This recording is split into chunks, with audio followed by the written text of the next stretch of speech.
Blessings, family. I'm your brother in the struggle, Ali. And today we're going to decipher holy names. The Honorable Elijah Muhammad teaches us, and the Bible bears witness, and the Holy Quran bears witness, that a good name is better or more desirable than fine gold and precious rubies. The Holy Quran teaches us that you could call Allah by the name of Rahman or Rahim. He's the beneficent or the merciful or the loving, the compassionate. You could call him by any name as long as it's a good name or a positive name or on a higher vibration. There are 99 attributes of Allah. And these 99 attributes of Allah are used by human beings and not ghosts and spooks and spirits like many people assume. Messenger Elijah Muhammad teaches us that if you hear someone say their name is Lu Chin, we know immediately that their name gives them a culture. It gives them an identification. It gives them a flag. It gives them a language. It gives them a landmass. It gives them a nation to call their own. When the so-called American Negroes who are from so-called Africa uses slave names, we are identified by French names, German names, English names, Portuguese names, or European names, even though we are not a European people.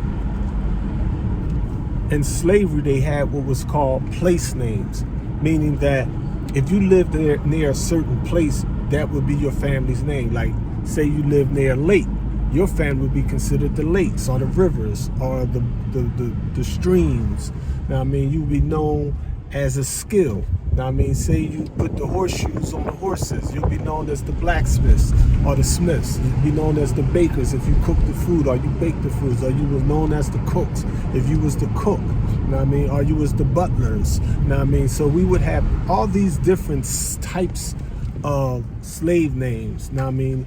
And these slave names would confuse the people in the wilderness of North America because we was not identified by original names. So when our people in the East would hear a black person named Stephen Williams killed Roy Jones, they would think two Europeans killed each other, because they was like, those are not African names, those are not Arabic names, those are not Kiswahili names, those are not Hebrew names, those are not biblical names, those are not black, brown, yellow, or red people's names.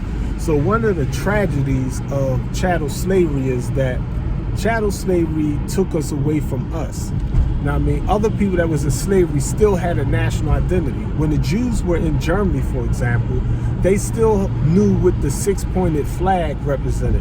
They still identified themselves as Israelites. They still had their language. They still had Yahweh, or they still had their God, their foods, their mores, their music, their culture, their customs.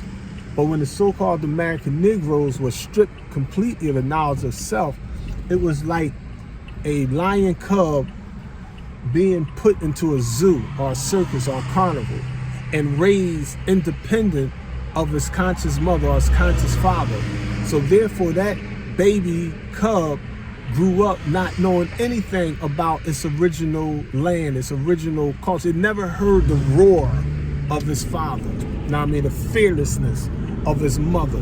Now, I mean, it never learned how to hunt and do for itself.